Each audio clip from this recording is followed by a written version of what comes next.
십자가 붙들고 있는가. 귀신 들린 여종을 귀신을 쫓아내어 주었다고 해서 그 여종을 통해서 돈을 벌던 사람이 이 바울과 실라를 고소해서 감옥에 들어가게 되었습니다. 이유 없이 모함해서, 그리고 매를 심히 쳤다는 거 보니까 옛날에 그 로마 시대 때 매는 채찍이 세 가닥 되어 있어서 끝에 이게 뼈조각이 있어서 때려치면 이 살점이 뜯어져 나오는 그런 매를 심히 맞고 밤이 되었습니다. 얻어맞고 그 다음에 밤이 되면 외롭기도 하고 아픔이 점점 밀려오기도 하고 어려움이 점점 다가오는 그런 상황 속에 있었습니다. 다리에는 차코에 차 있던데, 차코가 뭐냐면 다리를 넓게 벌려서 거기에 발을 묶어 두는 겁니다. 그리고 그 발을 묶어 둔 발목에는 쇠를 두어서 움직일 때마다 그 쇠가 살을 파고 들어가는 아주 고통스러운 그런 고문기계에 묶여 있는 바로 그 상황이 바로 이 바울과 실라가 지금 처해 있는 상황입니다. 그런데 이 말씀의 또 이 사건의 마지막 부분에 가면 기가 막힌 것이 뭐냐면, 이 바울과 실라가 이 감옥이 아니었으면 할 수 없었던 일들을 하나님께서 하게 하시는 것을 보게 됩니다. 하나님께서는 최악의 시간을 최선의 시간으로 만들어 주셨습니다. 하나님은 최악의 장소를 축복의 장소로 만들어 주셨고, 최악의 사건을 최고의 구원의 사건으로 만들어 주시는, 이 감옥에서의 삶이 아니었으면, 감옥에서의 이 아픔이 아니었으면 할 수 없는 일들을 하나님께서는 이루어 가신 것을 보게 됩니다. 여러분, 오늘 전염병으로 얼마나 힘드세요? 특히 자영업 하신 분이나 여러 면에서 쉬운 분이 아무도 없을 겁니다. 미래를 알 수 없는 바로 그 불안과 두려움이 우리 가운데 있고, 또 여전히 평안하다 할지라도 그 마음속에 있는 사회 전체가 어두워져가는 그 속에서 이 어려움을 어떻게 이겨낼까? 그런데 우리가 여기서 찾아볼 수 있다면, 이 어려움이 아니면 발견하지 못하는, 어쩌면 이 어려움이 아니면 할 수 없었던 일들을 하나님께서 우리에게 하시면서 하나님의 거룩한 역사를 분명히 이루어 갈 것입니다. 바로 그 하나님의 역사 앞에 쓰임받았던 바울과 실라는 자기 앞에 주어진 그 어려움을 어떻게 이겨나갔을까요? 여러분이 이 시대를, 이 어려움을 이겨나가는 지혜와 원리들을 바로 바울과 실라를 통해서 함께 배울 수 있고 여러분 삶에 적용할 수 있었으면 좋겠습니다. 첫 번째로 바울과 실라는 하나님께서 자신들을 인도하고 계심을 믿었습니다. 바울은 1차 전도 여행 때는 하나님께서 별로 간섭하신다는 그런 표현이 별로 없습니다. 그냥 이들이 가는 곳을 성령께서 도와주시고 함께 하시고 역사하시는 그런 사건이라면, 2차 전도 여행 때는 하나님께서 하나하나 간섭하신 것을 여러 번 체험하게 됩니다. 먼저 1차 전도 여행의 마지막 지점인 루스드라와 더베에서 바울은 죽었다고 여겨질 정도로 박해를 받아서 시외에 그 시체를 버려질 정도로 극심한 박해를 받았습니다. 그런데 2차 전도 여행 때 루스드라에 가니까 가장 소중한 동력자인 디모데를 거기서 하나님은 만나게 하셨습니다. 가장 박해를 많이 받아서 자기는 실패했다고 생각했던 그곳에 교회가 세워졌고, 그 다음에 거기에서 자기 뒤를 이어서 복음의 역사를 만들어갈 디모데를 바로 거기서 만나게 된 것입니다. 선교의 열매를 본 거죠. 교회가 세워져 있는 겁니다. 아마 그런 생각을 했을 것입니다. 사람의 생각과 하나님의 생각은 다르구나 하는 생각을 했을 겁니다. 성령의 강력한 인도하심과 능력을 체험했을 것입니다. 16장 6절에 보니까 성령이 아시아에서 말씀을 전하지 못하게 하시거늘 그들이 블루기아와 갈라디아 땅으로 다녀가, 첫 번째 바울의 계획의 좌절입니다. 자기가 계획했던 대로 성령께서 허락지 않습니다. 7절 보니까 무시아 앞에 이르러 비두니아로 가고자 애쓰되 예수의 영이 허락지 아니하시는지라, 두 번째 계획의 좌절입니다. 8절에 보니까 밤에 환상이 바울에게 보이니 마게도냐 사람 하나가 서서 그에게 청하여 이르되 마게도냐로 건너와서 우리를 도우라 하거늘, 세 번째 좌절입니다. 자기는 소아시아 지방을 돌면서 자기가 지난번 선교했던 곳에 다시 한번 돌아보면서 복음을 전하겠다고 그 사람을 격려하겠다고 했는데, 성령께서는 강력하게 역사하셔서 하는 일마다 막으시고 그러면서 그로 하여금 복음이 유럽으로 가도록 하나님 인도하셨고, 그리고 유럽의 첫 성인 관문인 바로 이 빌립보까지 오게 했던 것입니다. 성령님께서는 아무도 알아주는 사람 없고 환영해 준 사람 없는 바로 이 빌립보에 성령님의 인도하심 따라 왔는데, 여기서 무엇을 해야 될지 알지 못했습니다. 그런데 하나님께서는 여기에 자주장사 루디아를 준비시켜 주셔서 그를 예수 믿게 하고 자기 집에 초청함으로써 유럽 최초의 신자가 되었고 유럽 최초의 교회가 바로 루디아 집에서 시작되게 만들었습니다. 또한 성령님은 이 귀신 들린 여종도 만나게 했습니다. 하도 괴롭게 하니까 귀신 들린 여종에 귀신을 내어 쫓아보내니까 그 일로 인해서 감옥에 들어와서 앉아있으니까 얼마나 고통스럽고 힘들고 억울한 일이겠습니까?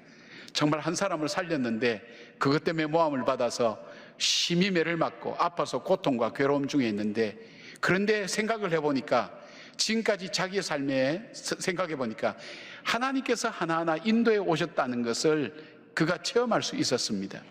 지금까지 2차 전도 여행의 삶의 여정 속에 가려고 하니까 하나님 막으셨고 성령께서 인도하셔서 이 빌립보도 알지 못하는 지역에 하나님께서 보내셨는데, 보내셔서 하나님께서 원치도 않는 감옥에 넣어서 채찍에 맞고 얻어맞게 하고 이렇게 한 것은 나는 알지 못하지만 하나님께서는 하나님께서 열어가실 하나님의 계획이 있을 거라는 것을 그들은 믿었습니다. 동시에 지금 이 아픔마저도, 이 어려움마저도 이 가운데 여전히 하나님의 인도하심 가운데 있다는 것을 그들은 믿었던 것입니다.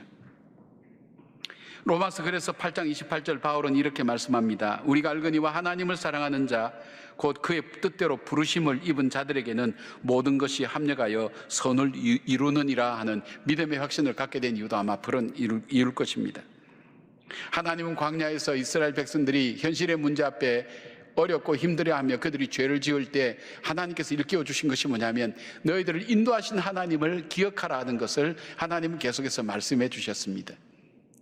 오늘 우리의 삶에 적용해 보면 여러분이 힘들고 앞길이 캄캄하고 막혔다고 생각할 때에 여러분이 그 어렵고 힘든 것만 바라보는 것이 아니라 과거에 살아왔던 내 삶을 보면 하나님의 어떤 손이 내 삶을 움직여 여기까지 왔다고 여러분 고백하는 분들이 적지 않을 겁니다. 내가 내 인생을 내 마음대로 살아오지 않았다고, 내 뜻대로 살지 않았다고 하나님의 인도하심의 손길이 내 삶에 있었다면 오늘 이 상황 이것까지도 하나님께서 인도하셨고 이 상황 속에서도 하나님이 여전히 나를 인도해 가실 것이라는 그 믿음을 다시 붙들 때에 그들은 고난과 그 시련 가운데서 낙담하지 않고 그들의 믿음을 더 견고하게 붙들 수 있게 된 것입니다. 여러분, 우리가 매일 저녁마다 또 주일 예배 때마다 시편 91편 낭독하면서 말씀을 기도로 선포하고 있습니다. 그런데 가장 핵심적인 내용이 1절에 나옵니다. 시편 기자는 자신이 거주하는 곳을 먼저 소개합니다. 메시지 성경으로 1절 2절 읽어드리겠습니다.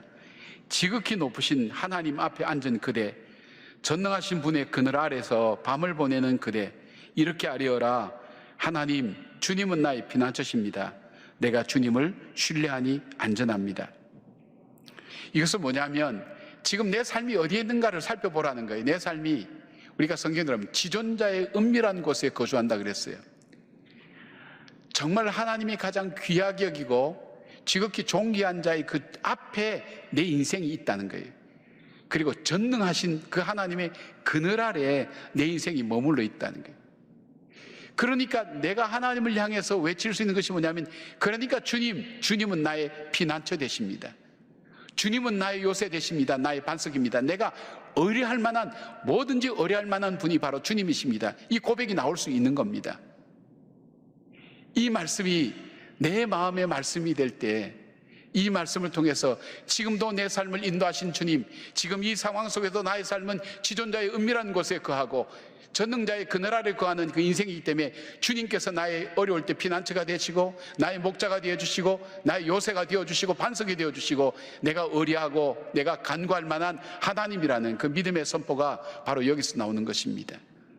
사랑하는 여러분, 여러분이 앞이 막히고 캄캄할 때 지난날 도우신 하나님을 묵상해 보십시오. 그리고 지금 내가 어디에 거하고 있는지를 다시 묵상해 보십시오. 그리고 여러분이 기도할 때마다 잘 인용하는 에베네셀, 여기까지 도우신 하나님, 여기까지 도우신 그 하나님을 다시 찾아보십시오. 묵상해 보십시오.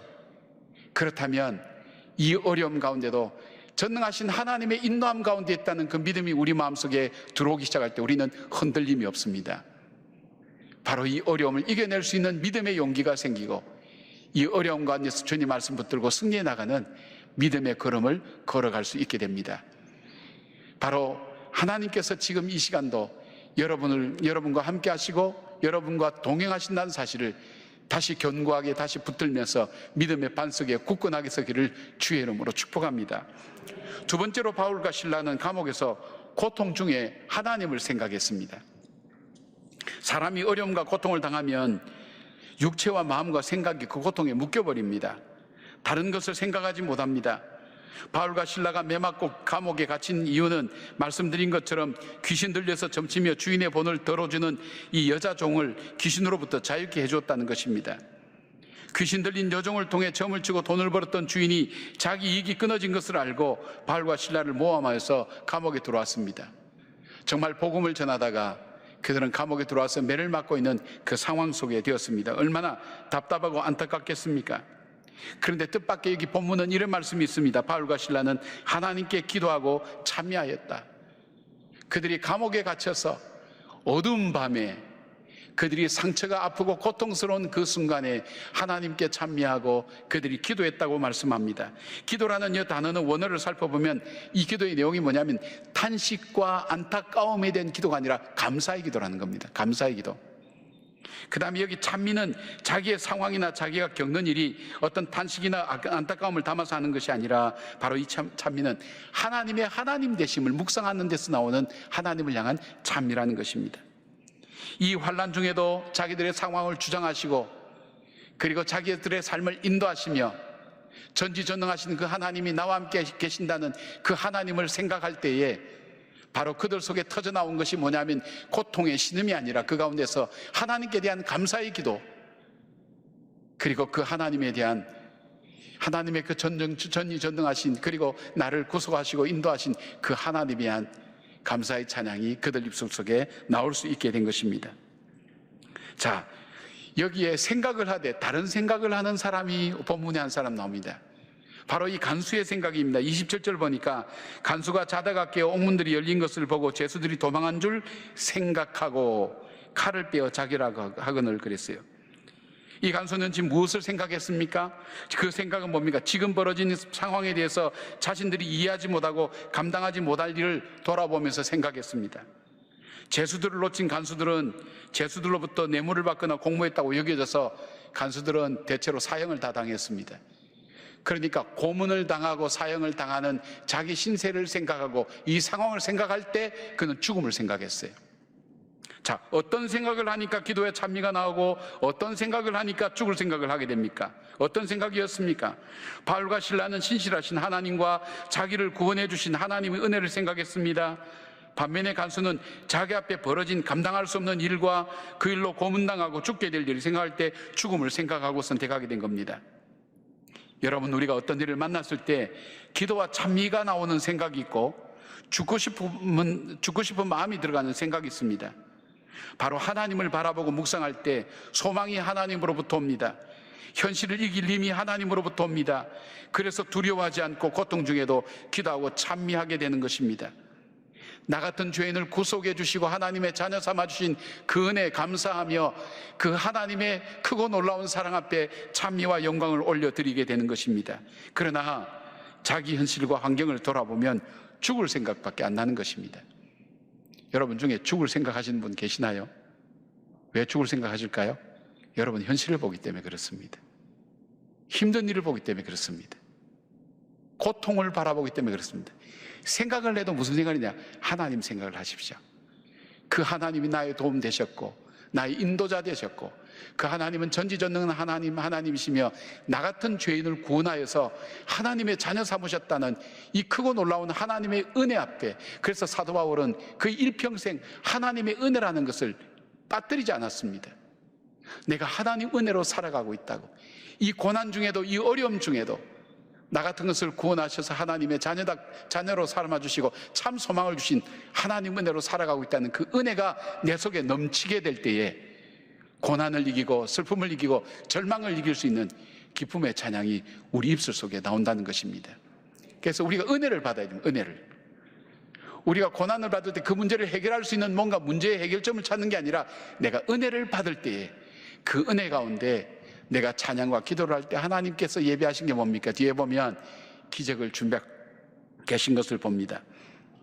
사랑하는 여러분, 바로 우리 앞에 흔들리는 세상 앞에, 요동치는 나의 마음 앞에 조용히 마음을 가라앉히고 이렇게 엎드려 보십시오. 내가 산을 향하여 눈을 들리라. 나의 도움이 어디서 올꼬? 나의 도움이 천지를 지으신 여호와에게서로다. 나의 목자 되신 주님, 여호와는 나의 목자 되시니 내가 부족함이 없으리로다. 이 말씀을 묵상하시면서 하나하나 곱씹어 보시면 나를 구속해 주신 그 하나님의 놀라운 은혜와 능력을 분명히 여러분 체험하게 될 겁니다. 그리고 어둠과 절망 가운데 부를 수 없는 노래를 부르게 하시고 고백할 수 없는 기도를 고백하게 하시는 하나님을 반드시 여러분은 체험하게 될 것입니다. 여러분 어려울 때 하나님을 생각하시길 바랍니다. 세 번째로 바울과 실라는 자신들의 사명을 잊지 않았습니다. 그 어려움 가운데서도 사명을 잊지 않았습니다. 자기들이 어떤 사명을 가진 사람인가 하는 걸 잊지 않았다는 말입니다. 바로 때를 얻든지 못 얻든지 주님께 붙잡혀서 복음을 전하는 사람이라는 것을 그는 기억했습니다. 고난 중에 있을 때든지 평안한 중에 있을 때든지 그들의 사명은 복음을 전하는 것이었습니다. 바울은 감옥에서 매를 맞을 때에도 그리고 고통 중에서도 이 사명을 기억했습니다. 감옥 문이 열려서 도망할 수 있는 기회가 있었지만 하지 않았던 이유도 그들의 사명 때문이었습니다. 이 감옥의 죄수들에게도 이 복음이 전해져야 된다고 생각했고 이 간수들에게도 이 복음이 전해져야 한다는 사명을 그들은 갖고 있었습니다.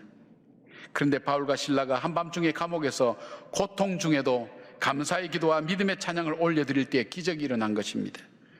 이것은 하나님께서 복음을 전할 기회를, 사명자에게 복음을 전할 기회를 열어주신 겁니다. 하나님께서 여전히 인도하고 계신 증거가 나타난 것입니다. 주님께서 베풀어 주신 기적이 무엇입니까? 첫 번째 기적은 감옥의 죄수들이 이 기도와 찬미 소리를 들었다는 것입니다. 여기에 들었다라는 이 단어는 귀를 기울여서 진지하게 듣는 것을 말합니다. 고난당할 때 불렀던 기도와 찬양이 굳게 닫힌 죄수들의 마음들을 열고 그들로 하여금 하나님에 대해서 관심을 갖게 만들었던 것입니다. 바울과 실라가 평안한 가운데, 그들이 잘 되는 가운데 그들이 노래와 찬미를 부르고 기도했다면 이 죄수들이 듣겠습니까? 지금 자기들도 고통과 아픔 중에 있는데 무슨 얘기를 듣겠습니까? 그런데 바로 그 고통이 무엇인지를 아는 이 죄수들이, 고문을 통해 그 아픔이 뭔지 아는 이 죄수들이 신음소리가 나타나야 될 바로 그때에 그들 속에 울려 퍼지는 찬송과 그들이 드리는 기도, 지속적으로 드리는 그 기도에 귀를 열고 관심을 갖기 시작했다는 겁니다.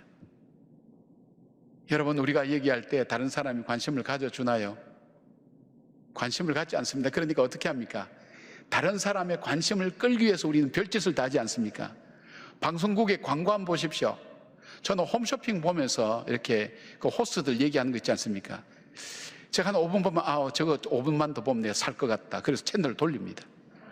얼마나 잘하는지 모르겠어요. 그 사람들 예수 믿는 사람 돼서 복음 전도자로 쓰면 정말 예수 믿는 사람 막 늘어날 것 같아요. 밥을 먹어도 자기들 그렇게 맛있게 먹는 거 처음 봤어요. 가짜인 줄 아는데도 속는다니까요. 관심을 끄는 거예요. 여러분, 이 죄수들, 그 사람들은 자기 아픔 때문에 남 이야기를 들을 시간이 없어요. 그러나 그들이 귀를 열고 마음을 열었다는 것은 기적입니다. 죄수들이 귀를 열고 이 복음을 들었다는 것을 알 수 있습니다. 두 번째 기적은 이 기도와 찬미로 큰 지진이 일어나고 옥문이 열리고 죄수들이 묵고 있던 것이 다 풀려졌습니다. 하나님의 기적입니다. 그러나 이것이 기적이 아니라 바울과 실라는 자유로운 몸이 되었지만 감옥을 나가지 않았습니다. 간수를 향한 복음의 마음입니다. 자신을 고문하고 가두어뒀던 간수였지만 그에게 이 복음을 전한 것입니다. 이 간수가 놀랐습니다. 이 옥문이 열렸으니까 죄수들이 다 도망갔겠다 생각했는데, 그래서 자결 하려고 했는데 그 죄수들이 도망가고 있지 않으니까 얼마나 놀라지 않을 수 없겠습니까? 그리고 죄수가 간수에게 가서 우리가 어떻게 해야 살 수 있습니까? 이렇게 물어봐야 되는데 간수가 죄수한테 와서 묻습니다. 선생들이요, 내가 어떻게 해야 구원을 받을 수 있겠습니까? 그때 사도 바울이 외칩니다. 주 예수를 믿으라. 그리하면 너와 내 집이 구원함을 받으라. 유명한 말씀 아닙니까? 근데 바울이 간수에게 가서 지금 밤이니까 죄수들 다 자니까 조용히 얘기하겠습니다. 주 예수를 믿으라. 그리하면 너와 내 집이 구원을 얻으라. 이렇게 얘기했을까요? 아닐 겁니다. 감옥에 크게 외쳐서 주 예수를 믿으라 그리하면 너와 내 집이 구원을 받을 것이다는 이 말씀, 구원의 초청의 말씀을 죄수들도 함께 듣고 간수들도 함께 듣고, 모르긴 해도 이 죄수들 중에도 이 복음의 말씀을 받아들이고 구원을 받은 죄수들이 많을 거라고 저는 생각합니다. 여러분, 바울과 실라가 전도할 때 죄수들을 만날 확률이 얼만큼 되겠습니까? 보통 사람들 만날 확률이 그렇게 많지 않지만 이 죄수들 만날 확률은 더 희박한 겁니다. 게다가 로마의 관리를 만날 확률은 더 어렵습니다. 바울과 실라는 가는 곳마다 유대인 회당에 가서 복음을 전했는데 이 빌립보만 유대인 회당이 없는 겁니다. 만나지 못할 사람, 만날 수 없는 사람에게 바울과 실라는 고통과 아픔을 통해서 그들에게 하나님의 복음을 전합니다. 로마의 간수에게 그 고통과 아픔을 통해서, 그 기적과 이적을 통해서 복음을 전하는 길을 갔습니다. 사명자라는 사실. 세 번째 기적은 무엇입니까? 바로 간수의 가족들이 모두 구원을 받게 되었습니다.